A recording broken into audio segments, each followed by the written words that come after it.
Bismillahirrahmanirrahim. Wala quwwata illa billah. Subhanaka la ilma lana illa ma 'allamtana innaka antal alimul hakim. Rabbi zidni ilman warzuqni fahman. Bapak Ibu hadirin hadirat, alhamdulillah kita sehat walafiat. Semoga yang hadir di sini semuanya sudah selesai puasa Syawal 6 hari ya. Yang belum ada atau belum selesai, minggu depan masih ada ya. Minggu depan masih ada kesempatan. Kalau Sabtu Minggu kan sayang kalau puasa ya. Sabtu Minggu banyak acara ya, banyak traktiran, ada yang masih lebaran belum selesai dan seterusnya. Baik, kita lanjutkan. Ya. Kita akan ngaji hari ini Riyadhus Shalihin ya. Saya tadi terlalu buru-buru, kitab yang satunya tidak ke bawah, jadi kita hari ini memulai ngaji kembali kitab Riyadhus Shalihin. Kita baca Fatihah dulu untuk pengarang kitab ini, Al-Imam Nawawi. Jadi ada Syekh Nawawi, ada ini Imam Nawawi. Al-Fatihah. A'udzu billahi minasyaitonir rajim. Bismillahirrahmanirrahim. Alhamdulillahirabbil alamin arrahmanir rahim maliki yaumiddin. Iyyaka na'budu wa iyyaka nasta'in. Ihdinas siratal mustaqim. Siratal ladzina an'amta 'alaihim ghairil maghdubi 'alaihim waladdallin. Amin. Bab yang kita baca pada pagi hari ini adalah tentang anjuran untuk jangan menunda-nunda berbuat baik ya. Mari kita ingat-ingat dulu selama kita ketemu kitab Riyadhus Shalihin jilid 1 ini sudah kita baca mulai dari mana? Yang pertama, kalau melakukan sesuatu perjuangan kita adalah ikhlas ya. Jadi kitab ini mengajarkan kepada kita kalau kita ingin hidup bahagia khususnya di akhirat, maka waktu berbuat apapun di dunia itu ikhlas. Ikhlas itu semuanya karena Allah. Yang ngaji begini karena Allah, Bapak duduk di sini karena Allah, yang dapat senderan atau yang tidak dapat senderan, ya ikhlas karena Allah. Ya. Yang kemarin bela nomornya nggak menang, ya udah yang penting milih karena Allah.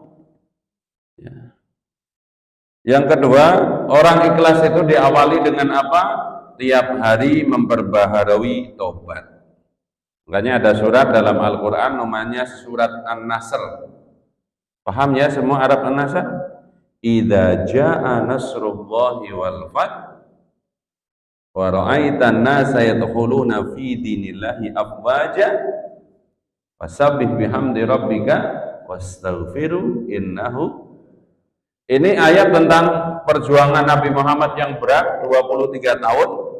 Begitu selesai perjuangan, orang sudah masuk Islam semua, fasabbih bihamdi, banyak mensucikan Allah, wastaghfiru, banyak istighfar, innahu kana tawwab. Jadi orang yang soleh, yang ikhlas itu apa? Justru setiap hari banyak istighfarnya.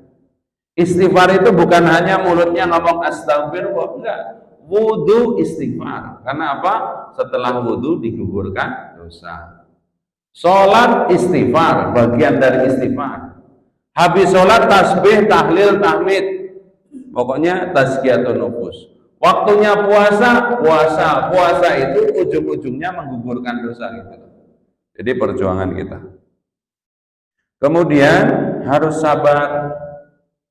Jadi kalau ingin menjadi orang ikhlas, pintunya adalah taubat, sabar. Sabar sudah kita jelaskan bersama-sama. Sabar itu di dalam 3 kondisi. Yang ingat boleh pulang duluan.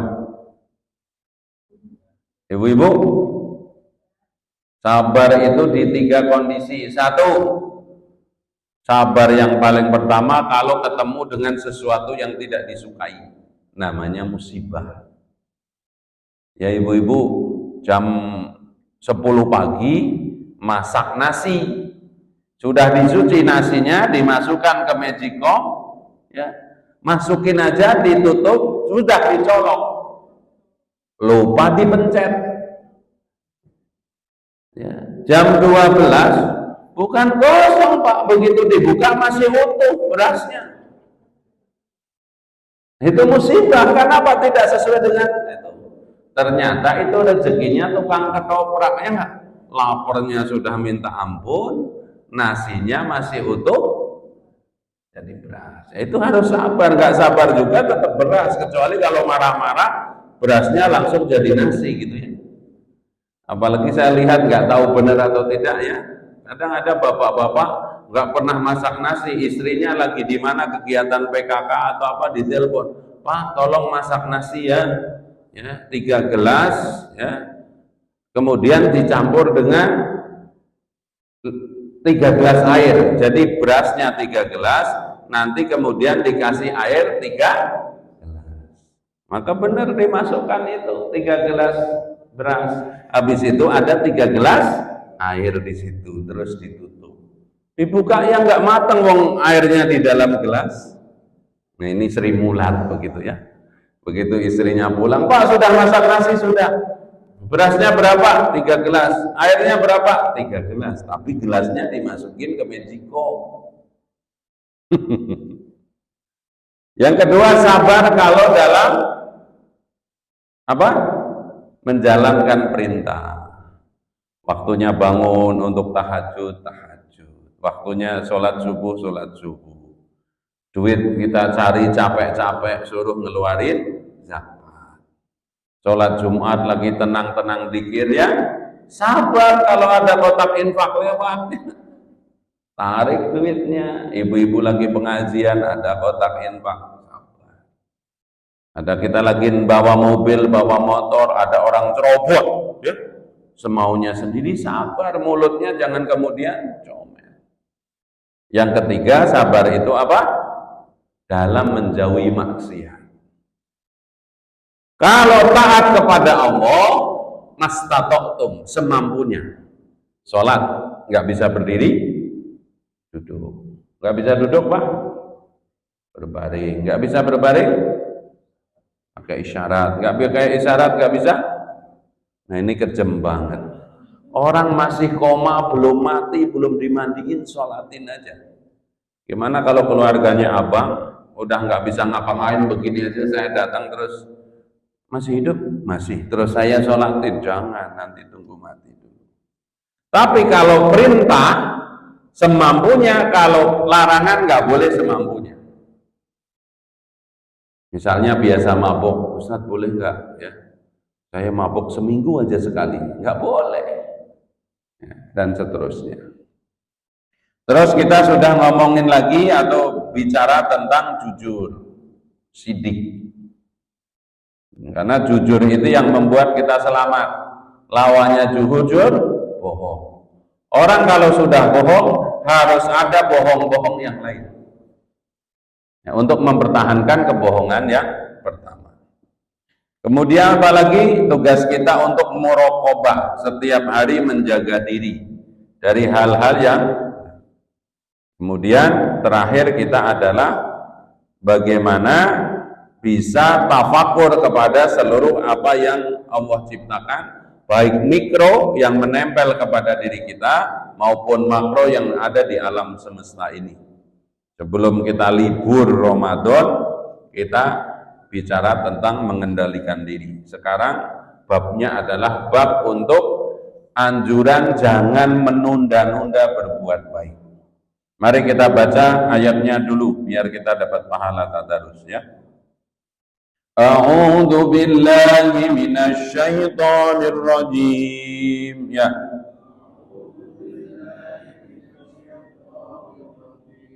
Fastabiqul khairat.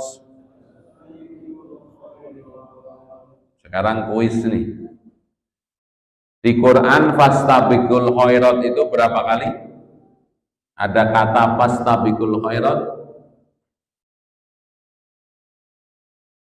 Ayo kaum musyrikin yang nyender kepada tembok, masih ingat kan bahasa Arabnya? Kaum musyrik yang bersandar kepada selain Allah. Di dalam Al-Quran menurut Syekh Nawawi dalam kitab ini diterangkan ada 2 kali kalimat fastabiqul khairat itu disebut. Satu di dalam surat Al-Baqarah ayat 148. Satunya Al-Maidah 48. Coba Allah menempatkannya biar diingat. 2148. Al-Maidah surat keberapa?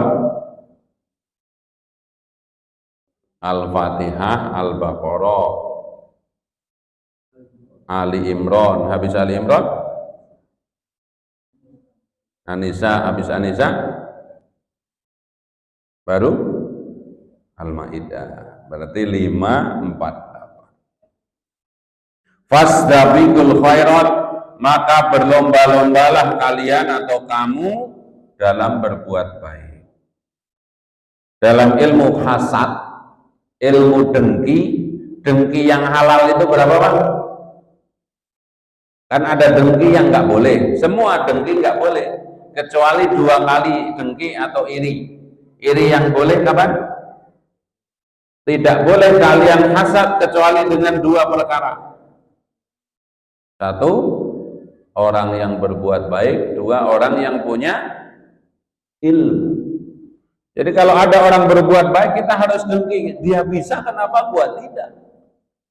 Kalau ada orang punya ilmu, dia pinter, kenapa saya nggak bisa pinter? Kemudian mengejar, bisa pinter, bisa itu. Jadi outputnya begitu. Kalau dia tiap Jumat bisa infak, kenapa saya tidak? Ya. Kalau setiap Jumat dia bisa bikin nasjum, di sini ada nasjum enggak? Nasi Jumat. Cuman kadang-kadang nasi Jumat itu enggak sesuai peruntukan. Ya. Yang pakai mobil bagus makan nasjum juga ya Pak ya. Ada yang ngandelin, nah hari ini nggak usah ke warung lah, nasjum. Sementara yang berhak kadang-kadang nggak kebagian. Kan apa? Yang tadi yang mampu itu lebih semangat. Niatnya apa? Ini kan berkah ya, katanya berkah. Ayat kedua ya, kita baca. A'udzu billahi minasy syaithanir rajim. Ya. Wasari'u ila maghfiratin mir rabbikum wa jannatin arduhas samawati wal ardh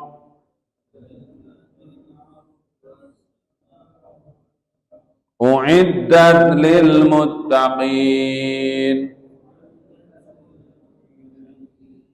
Wasyari'u, dan bersegeralah kamu ila maghfiratin, kepada ampunan Allah, wa jannatin, dan surga, arduhas samawati wal ardh, yang surga itu luasnya seluas langit dan bumi, uiddat lil muttaqin, disediakan untuk orang-orang yang bertakwa.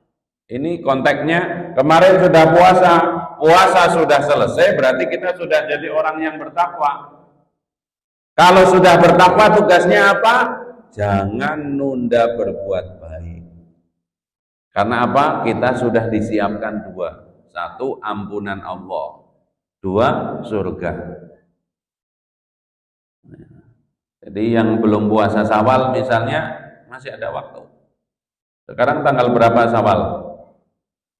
Ayo. Syawal jangan pakai san. Kemarin waktu Ramadan ingat ya, tanggal 1, tanggal 2, tanggal 3, ya. Sekarang Syawal tanggal 18, 17, 13, berapa? Coba hitung tanggal 10, sekarang tanggal 27. Jadi berapa? 18 apa 17? 10, 11, 12, 13, 14, 15, 16, 17, 18, 19, 20, 21, 22, 23, 24, 25, 26, 27. Tanggal 18. Jangan lupa. Berarti tinggal 12 hari atau kurang lebih 10 hari lagi. Yang belum Syawal, kalau minggu besok sayang ya, ada kondangan ya. Udah Senin, Selasa, Rabu, Kamis, Jumat, Sabtu, Ya. Kenapa puasa Syawal itu termasuk prioritas yang harus kita kejar? Kalau perintahnya bersegeralah kalian kepada ampunan Allah dan surga. Fa idza faraghta fansab wa ila rabbika. Kalau kamu sudah selesai suatu perbuatan, maka kejar perbuatan berikutnya. Kalau ngomong puasa, setelah puasa Ramadan selesai, maka yang harus kita kejar puasa Syawal. Siapa yang puasa sebulan Ramadan diikuti 6 hari di bulan Syawal, maka seperti puasa 1 tahun. Bagaimana hitungan matematikannya? 1 bulan puasa diberi pahala 10 kali lipat. Kemarin kan memang ada 2 madhab ya, ada yang puasa 29, ada yang 30. Anggap aja semuanya jadi 30. Maka seperti puasa 300 hari. Ditambah 6 hari di bulan Syawal, 60 hari. Setahun tidak boleh puasa, haram puasa 5 hari. Idul Fitri, Idul Adha, sama hari Tasyrik. Tapi kemudian jangan berbuat kayak orang yang nggak punya ilmu. Habis itu nggak mau Senin Kemis, nggak mau puasa Arafah, nggak mau puasa Asyura. Ditanya, kenapa kamu nggak puasa? Saya udah puasa sepanjang tahun. Nah ini jangan begitu. Kita lanjutkan ya. Jadi sekarang coba di checklist amal-amal apa yang menjadi prioritas harus dikerjakan setelah Ramadan ini selesai. Ya, kalau ibu-ibu sudah selesai nyawal 6 hari masih punya utang, berarti utang puasa Ramadannya dicicil. Kalau nggak mau puasa tiap hari, Senin Kemis gunakan untuk nyicil yang utang. Kita lanjutkan sekarang hadisnya. Kalau tadi 2 ayat Quran, 1 surat Al-Maidah ayat 48, yang kedua Ali Imran 133. Bersegeralah kalian kepada ampunan Allah dan surga, yang surga itu luasnya seluas langit bumi, disiapkan untuk orang yang bertakwa. Jadi pemahaman sederhananya, kalau sudah menjadi orang yang bertakwa, maka setiap hari ya segera, nggak nunda-nunda, nggak entar sok. Udah puasa Syawal belum? Ntar aja minggu depan masih banyak lontong. Ntar aja masih banyak halal bihalal. Tahu-tahu tanggal 29 Syawal, waduh, hilang. Kita baca hadisnya. An Abi Hurairah. Ayo. Kenapa saya ngajak mengucapkan? Biar kita itu di sini bukan hanya telinganya aja yang dapat pahala, mulutnya dicatat sebagai orang yang melafadzkan ilmunya. Radhiyallahu anhu anna Rasulullah sallallahu alaihi wasallam qala badiru bil a'malis solihati fasatakunu fitanun ka qita'il laili al mudlimi yusbihur rajulu mu'minan wa yumsi kafiran au yumsi mu'minan wa yusbihu kafiran yabi'u dinahu bi'aradin minad dunya. Nah ini dari Sayyidina Abi Hurairah radhiyallahu an, sesungguhnya Rasulullah sallallahu alaihi wasallam berkata atau bersabda, badiru bil a'malis solihati. Ya, bersegeralah kalian untuk mengerjakan amal-amal soleh. Fasatakunu fitanun, ya, karena akan terjadi fitnah bencana yang menyerupai qita'il lailil mud, malam yang gelap gulita. Apa itu? Yusbihur rajulu mu'minan wa yumsi kafir. Nanti semakin zaman akhir itu orang pagi-paginya beriman, sorenya udah kafir. sorenya masih iman, paginya kalau kita bisa balik begini Pak, dulu kita punya teman kenal nih ya, waktu sekolah, waktu remaja, soleh, sholat, ini itu ya. Begitu ketemu lagi, udah nggak sholat, hidup bebas, ya. Kalau toh dia tidak melakukan, dia ini apa namanya pendukung LGBT. Jadi konsep pikirannya itu yang kita kenal dulu dengan sekarang berubah drastis. Ya. Kemudian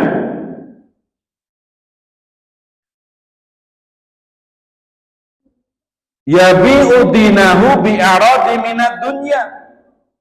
Dia rela menukar agamanya dengan sedikit keuntungan dunia. Jadi selagi masih bisa berbuat baik, ayo kita berbuat baik. Seandainya tadi nanti di akhir hayat atau setelah itu ternyata Allah menguji kita berbuat maksiat, yang penting catatan kebaikan kita itu nanti kan ada hisab. Mungkin umur kita mati umur 70 tahun, tapi ya, kita sudah sungguh-sungguh. Nanti ada ujian fitnah itu, kan nanti ujung-ujungnya ada hisab. Yang penting matinya dalam keadaan membawa syahadat, meskipun ada dosa nanti ditimpa. Maka dalam kitab lain, kitab Nasuhul Ibad diterangkan, kata Nabi Isa, hari kita itu hanya hari ini. Hari kemarin sudah lewat, besok belum tentu. Maka kalau mau ngomong amal hari ini, belum tentu juga kita besok hidup. Ya. Kita lanjutkan hadis yang kedua. An Abi Sirwata, yuk. Ulangi, an Abi Sirwata. Ya. Uqbah bin Haris radhiyallahu anhu qala sholaitu wara'an nabiyyi sallallahu alaihi wasallam bil madinatil asyra fasalamu summa qama musri'an fatahaqqa riqaban nas ila ba'di hujurun nisaihi fafari'an nas min sur'atihi sampai dengan akhir hadis. Ini ada riwayat begini, Ibu, Bapak, kalau lagi sholat suka ingat yang di luar sholat enggak? Bapak tadi lagi sholat 2 rakaat, mancung ingat Allah atau ingat rumah? Ingat dapur, ingat apa lagi? Pertanyaan saya, kalau lagi sholat ingat itu dosa atau enggak? Enggak, tenang saja. Jangankan cuman kita, Rasulullah diceritakan di hadis ini lagi sholat, salam langsung pulang ke rumah. Berarti waktu sholat beliau ingat rumah apa enggak? Nah, jadi nggak usah terlalu takut lagi sholat itu pikirannya kemana-mana. Memang begitu. Nih, dari Sayyidina Abu Sirwah Uqbah bin Al-Haris, ia berkata, aku sholat asar di belakang Nabi Muhammad SAW ketika di kota Madinah. Gimana? Wasallama summa qama musri'an. Rasulullah selesai sholat kan salam. Setelah sholat beliau langsung berangkat. Ya, kemudian seperti tadi Ustaz Maroji bangun langsung bleber gitu. Bahasa Jawanya bleber, mangkat. Ya, bleber ya, benar ya. Jadi bangun begitu. Assalamualaikum, salam, bangun langsung jalan. Kenapa beliau langsung pulang ke rumah? Ya, para sahabat kaget. Kenapa beliau tergesa-gesa? Semuanya heran, kok Nabi Muhammad salam langsung. Jadi kalau ada yang salam langsung bangun, ada sunatnya enggak Pak? Assalamualaikum, assalamualaikum, langsung pulang. Ada sunahnya enggak? Ada. Nabi Muhammad pernah melakukan itu. Jadi jangan protes, ini salam langsung pergi. Nabi Muhammad pernah begitu. Jadi kita kalau lagi sempat ya wiridan, kalau nggak sempat wiridannya sambil jalan. Jadi hukum itu gitu loh, kita itu kalau bisa literasinya, bacaannya yang banyak. Habis salam bangun, Nabi Muhammad pernah ngerjain. Habis salam Rasulullah cuman baca ayat kursi, pernah ada. Nabi Muhammad setelah sholat Allahumma anta salam doang, ada. Nabi Muhammad wiridnya komplit, ada. Kenapa Nabi Muhammad kok langsung tergesa-gesa? Setelah itu Rasulullah keluar, ya, beliau heran melihat para sahabat yang terkejut itu, kemudian beliau bersabda. Bagaimana sabda? Faqala dakartu syai'an min tibrin indana fakarihtu ayyah bisani fa'amartu bikis matihi. Aku teringat masih ada sepotong emas dan aku tidak ingin terganggu karenanya, maka aku menyuruh untuk membagi-bagikan. Dalam riwayat lain disebutkan, aku meninggalkan sepotong emas yang harus kusedekahkan, tetapi tertinggal di rumah. Maka aku ingin, ya, tidak ingin emas itu menginap di tempatku. Jadi kan Rasulullah sebut pagi-pagi dapat harta rampasan perang. Harusnya duhur dibawa ke masjid, lupa. Asar lupa. Salam asar pulang. Karena apa? Beliau tidak ingin emasnya sampai maghrib nanti nginep. Pelajarannya apa kata para ulama? Satu tadi, habis salam pergi juga sunnah. Kalau ada urusan, lagi sholat ingat sesuatu nggak apa-apa. Yang penting ya tetap ingat dia lagi sholat. Yang ketiga, jangan pernah menunda-nunda urusan sampai nginep. Ya, terutama urusan apa yang harus disegerakan. Kalau ada utang, segerakan untuk dibayar. Kalau ada anak gadis sudah punya calon, jangan dibiarkan jalan sana jalan sini. Ya, sebagai bapak langsung ditanya, kamu sudah siap nikah belum? Anakku, anaknya dulu ditanya. Habis itu laki-lakinya ditanya, ini kapan mau nikahnya? Nanti nggak jadi, kalau nggak jadi lebih baik daripada ya borang kerantang keruntung. Yang ketiga, kalau ada jenazah sudah siap. Ya. Jadi kita dapat pelajaran Nabi Muhammad saja lagi sholat ingat emas. Jadi kalau kita ingat ya, tokennya bunyi, didit, didit, didit, didit. Apa lagi? Ada yang belum bayar, ibu-ibu yang punya pembantunya sudah tanggal 18 awal mailbox, ya enggak? Ini kalau sawal begitu habis lebaran saya ketemu ibu-ibu rata-rata stres semua.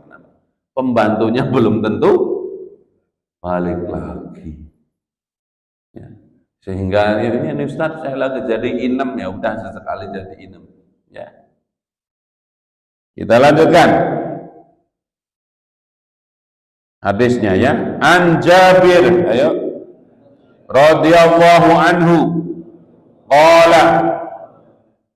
qala rajulun li nabiyyi sallallahu alaihi wasallam yauma uhudin ara'aita in kutiltu fa aina ana qala fil jannati fa'alqa tamaratin kunna fi yadihi summa qatala hatta qutila, muttafaqun alaih. Ini hadisnya Bukhari Muslim. Jadi waktu perang Uhud dikisahkan di hadis ini, ada seorang yang tanya kepada Rasulullah, ya Rasulullah, ya ara'aita in qutiltu fa aina ana, ya Rasulullah, kalau saya mati, ini di sini, nanti saya kemana ya Rasulullah? Langsung dijawab oleh Rasulullah, kamu di surga. Maka dia sambil makan kurma, maksudnya makan kurma, begitu tahu tempatnya di surga, dia langsung ikut perang. Udah nggak mikirin aja, kalau hidup alhamdulillah, kalau mati saya udah di surga. Itu menandakan tadi kita itu harus yakin kita itu orang-orang yang dijamin masuk surga. Man qala la ilaha illallah, kita sudah ada jaminan kita itu punya syahadat. syahadatnya harus dijaga dengan amal soleh. Tadi di hadis di awal sudah dikatakan banyak orang paginya Islam, sorenya kafir, sorenya Islam, paginya kafir. Maka jangan sia-siakan tuh tadi contoh. Rasulullah kalau saya meninggal nanti di mana? Di surga. Ya sudah. Yang di depannya apa? Kerjakan. Gak usah nunggu, semua kan bisa jadiin amal soleh. Kata Imam Ghazali meneruskan hadis dalam kitab Ihya, pokok dari kepahaman agama atau pokok dari seluruh kebaikan apa? Menikmati sesuatu yang halal. Jadi ibadah yang kita suka itu salah satunya menikmati sesuatu kan. Pokoknya asal sesuatu itu yang halal, ibadah. Karena ibadah wajib kan sedikit sekali Pak. Sholat 5 kali sehari. Padahal waktunya berapa? 24 jam. Puasa setahun berapa kali yang wajib? 1 bulan. Zakat setahun sekali, jumlahnya berapa? 2,5%. Haji seumur hidup berapa kali? Sekali. Selebihnya selain amalan sunnah adalah mengerjakan sesuatu yang halal. Jadi asal halal kerjakan itu ibadah. Kita lanjutkan. An Abi Hurairah radhiyallahu anhu qala jaa rajulun ila nabiyyi sallallahu alaihi wasallam faqala ya Rasulullah ayyu sadaqati a'dhamu ajra qala anta saddaqa wa anta sahihun tahsal faqra wa ta'mulul ghina wa la tuhmilu hatta idza balaghatil khulqu ma qultu li fulanin kada wa li fulanin kada wa qad kana li fulanin kada. Muttafaqun alaih. Ini berikutnya ini lebih gue banget. Jadi ada seorang datang kepada Nabi Muhammad, ya Rasulullah, sedekah apa yang paling gede pahalanya? Saya ulangi, sedekah apa yang paling afdol pahalanya? Maka Rasulullah menjawab, bersedekahlah selama kamu masih sehat. Jadi bapak sakit sama bapak sehat, sedekahnya pahalanya yang gede mana? Sehat. Yang sehat. Kalau udah di tempat tidur, tolong itu ada duit 10 juta. Di mana? Di lemari, bawa ke masjid buat beli semen. Itu ada pahalanya. Tapi pahalanya lebih gede. Kita lagi naik sepeda kayak Pak Haji itu, ya. Tadi naik sepeda ke masjid, bawa kresek. Isinya duit 3 juta. Ini Pak Ketua DKM buat beli vakum biar ini wangi gitu. Jadi lagi sehat, sedekah pahalanya lebih gede daripada lagi sakit. Apalagi sakitnya sudah nggak sembuh ya. Diagnosa oleh dokter punya penyakit yang nggak bisa sembuh. Ya tetap ada pahalanya. Tetapi kata Nabi Muhammad, sedekah yang afdol pahalanya besar lagi sehat. 2, ya. Masih seneng duit, masih seneng sepeda, masih seneng mobil. Jadi kita masih seneng, kan ada orang sudah nggak seneng. Naik sepeda udah nggak kuat, ya nggak?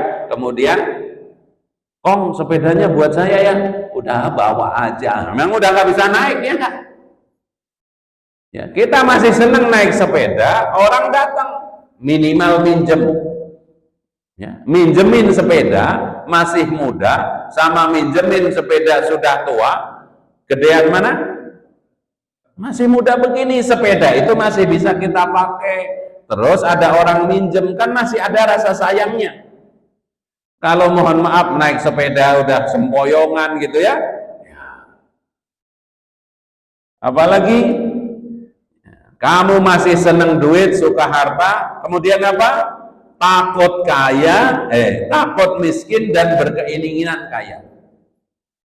Jadi kita itu masih ada senengnya terhadap duit, senengnya terhadap suatu benda, kita mau sedekah itu lebih afdol daripada. Makanya kalau ada bencana alam suruh mengumpulkan pakaian layak pakai. Kalau sudah nggak seneng dibagikan tetap ada pahalanya. Kan kita misalnya nih ya, baju-baju yang udah nggak kita pakai. Begitu ada himbauan, ya ada pahalanya. Tapi ada baju yang kita masih seneng, kemudian dikumpulkan untuk dipakai untuk saudara yang lebih membutuhkan itu. Dalam ayat lain diterangkan, tidak akan sampai kita kepada puncak kebaikan kecuali menginfakkan apa yang kita sukai. Kalau udah bosen ya ngapain ya? Tetap ada pahalanya, tapi namanya juga udah bosen. Bahkan kita kadang marah-marah ya, itu baju kok belum dikasih sih sama tukang sampah gitu ya. Karena apa? Udah nggak pengen lihat baju itu. Ya. Atau ada yang modus pengen beli baju baru, maka bajunya dikeluarin. Jadi ada alasan. Kenapa beli baju lagi? Baju yang kemarin udah tak kasih kepada orang lain, nah, itu bagus juga. Kemudian, dan janganlah kamu menunda-nunda sehingga apabila nyawa sudah sampai ke tenggorokan, maka kamu baru berkata untuk fulan. Maksudnya apa? Jangan ada tadi nunggu sakit baru infak sedekah, nunggu mau mati. Bahasa lainnya ada yang mengatakan, janganlah kalian mencintai harta ahli warismu. Saya ulangi, ulama ada yang mengatakan, janganlah kalian terlalu mencintai harta ahli warismu. Apa itu? Harta yang kita simpen, tidak kita gunakan, itu hartanya ahli waris. Karena kita bisa mati sewaktu-waktu. Kita punya duit 100 juta di lemari, ya Pak? Nanti. Tahu-tahu kita mati. Maka harta itu udah nggak milik kita. Ya, termasuk, ya, mumpung ingat ini, haji itu ngantrenya panjang. Saya ulang ya, kalau Bapak Ibu daftar sekarang, perginya berapa tahun? Jakarta 25. Kalau secara hitung-hitungan mungkin, mohon maaf, kita sudah nggak ada umur atau sudah nggak sehat. Maka dalam keterangan yang saya ikuti dari Kiai Haji Bahauddin Nur Salim, badal haji itu nggak nunggu kita mati. Kita masih hidup sambil ngantre tadi, misalkan gitu, kita punya duit 50 juta, untuk ngantre itu 25 juta, masih 25 tahun lagi pergi. Tapi kita punya kekhawatiran, jangan-jangan umur saya nggak sampai. Maka ada anjuran, ini ada namanya haji madlub. Apa itu haji madlub? Terhalang, gara-gara nggak bisa langsung pergi, apalagi yang sudah jelas-jelasan sakit, mohon maaf ya. Jadi kalau kita punya keluarga yang sakit, umurnya dalam tanda kutip 20 tahun lagi, belum tentu ada umur, anjurkan untuk dia itu meskipun masih hidup membadalkan haji. Ini namanya haji madlub, haji yang terhijab, nggak bisa langsung pergi. Jadi ini bagian dari yang harus kita ingatkan. Orang sudah meninggal dibadalkan haji oleh ahli warisnya, itu bagus. Tapi lebih bagus dia masih hidup, dia belum haji, ngantre haji lama, atau dia sakit, dia badalin untuk dirinya sendiri. Kenapa? Duitnya itu masih di tangan dia. Kalau dia sudah meninggal, maka duitnya ahli waris. Jadi menggunakan duit kita untuk amal kita lebih afdol daripada kita ditraktir oleh ahli waris. Dipahami? Jadi ada kan kita itu kalau daftar haji sekarang, perginya 25 tahun lagi. Kalau seumurnya sudah, mohon maaf, 55 aja, berarti tambah 25, umurnya berapa? 80. Naik pesawat 10 jam, jalan dari Lontar Jumroh 4 kilo, balik lagi, tawaf desak-desakan. Secara hitung-hitungan kira-kira kuat apa enggak? Enggak. Maka orang-orang yang begini ini, kalau dia mau membadalkan dirinya sendiri agar tetap haji, haji kan bisa dibadalin, yang penting yang badalin itu sudah, ya, maka ini boleh. Itu lebih afdol daripada dia nunggu mati anaknya, ini bapak belum haji kita badalin. Nah, badalin itu sudah ditraktir. Karena apa? Duit sendiri begitu ditinggal mati jadi duitnya siapa? Maka membelanjakan duit sendiri untuk amal lebih afdol daripada ditraktir oleh ahli waris. Baik, sudah suruh pas suruh. Ya, mungkin itu sebagai apa namanya bekal kita hari ini. Kalau ada yang mau disampaikan silakan. Ya. Waalaikumsalam.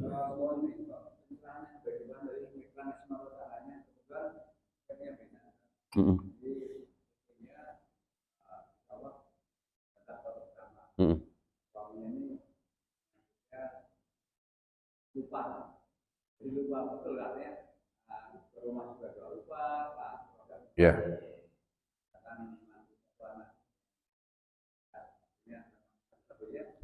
Kalau mau menggantikan khawatir bapaknya nanti misalkan siapa tidak ada yang ya.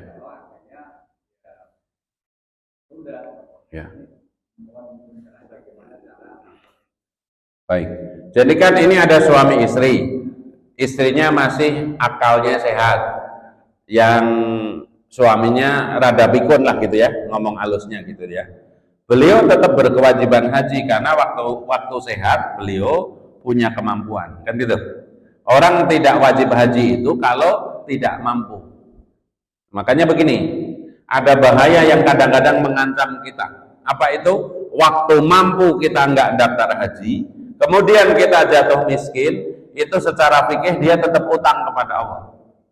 Karena dia mampu nggak daftar haji, kemudian dia jatuh bangkrut.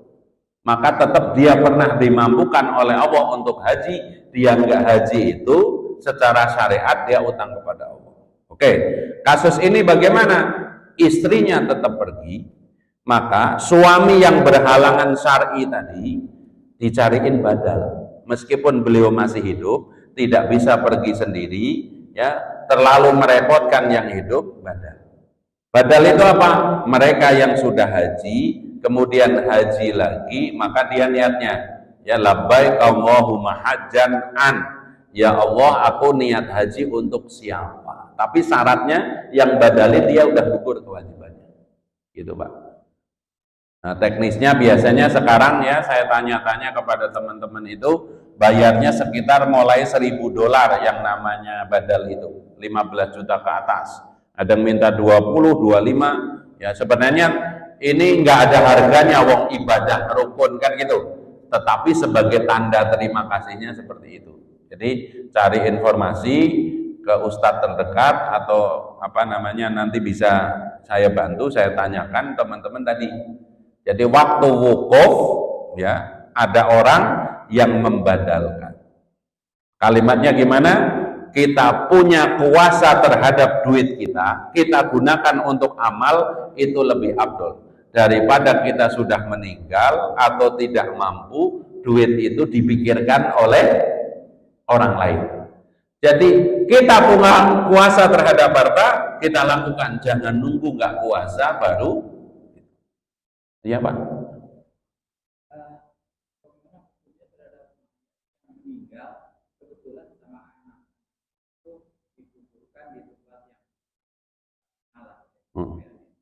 Tapi catatannya adalah nanti dibayar, ditalangin dulu sama satu orang anak, ya.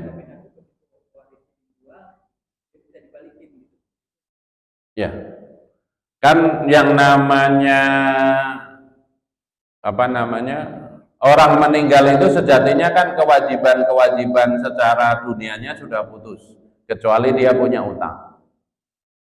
Nah, bagaimana hukumnya? Ini murni adalah urusan yang masih hidup. Kan kewajiban mayat itu kan tugas kita 4 ya. Memandikan, mengkafankan, menyolatkan, menguburkan. Berarti bagaimana nyiapin kuburan sejatinya bukan tugas kita. Kita mah udah siap mati aja kan. Kalau kita sudah mati, yang dosa kalau kita nggak dikuburin siapa? Cuman kita baik, ada sebagian yang sudah nyiapin, beli di mana? Sandia, di Al-Azhar dan seterusnya. Oke, belinya pakai duit salah satu anaknya. Habis itu bagi waris, dan itu kembali lagi, ini kan masalah muamalah, berarti kesepakatan. Si mayat nggak ikut-ikut Pak, jadi nggak ada hisab. Itu kamu beli kuburan kok urunan, nggak ada urusan. Kan beli kuburan atau nyiapin kuburan itu amalan yang hidup atau amalan yang mati? Yang hidup. Jadi yang ada urusannya bagaimana tadi, kan masing-masing punya duit nggak punya duit. Oke, yang punya duit ya sudah, dia aja bisa traktir. Yang nggak punya duit ya nanti dibagi warisnya, yaitu hanya masalah teknis muamalah. Bahwa disebut beli kuburannya berapa? 65 juta. Itu yang privat bukan? Ya kira-kira begitulah, nggak apa-apa ya. 65 juta dia bayarin, terus dibagi waris, kemudian masing-masing bayar 10 juta 10 juta. Kalau dia ikhlas, itu bagian dari birrul walidain, memuliakan orang tua gitu loh. Itu duit juga warisan dari orang tua, digunakan untuk memuliakan orang tua. Meskipun ada fatwa dulu, fatwa itu nggak mengikat karena pendapat ulama dari Kiai Ali Mustafa Yaqub.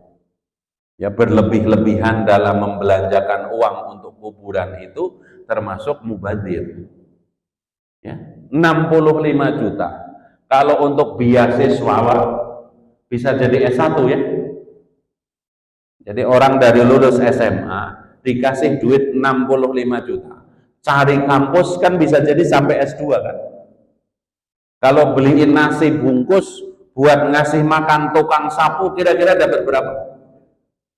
Gitu. Jadi ada ini fatwa begitu. Jadi ada yang mengharamkan membeli kuburan yang mahal. Karena apa? Kuburan itu kan 2 kali 1. Ya. Tapi ya ini pendapat ulama, yang setuju silahkan. Nah, tinggal diimbangi, beli kuburan 65 juta, maka sedekahnya kan kuburan itu dipakai sendiri.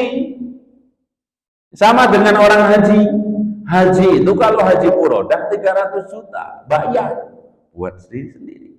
Tapi masjid di kompleknya kadang-kadang 4 tahun nggak jadi-jadi, ditambah ada tukang nangkepin ikan di pinggir jalan. Kalau nyari sumbangan sekarang kan pakai seser yang buat nangkepnya. Baik ya, karena sudah waktunya habis, mudah-mudahan seperti itu ya. Jadi ada anjuran dari para ulama, kalau kita pegang kuasa terhadap harta, termasuk Nabi Muhammad langsung tadi, duit itu wewenang kita belanjakan untuk kepentingan kita.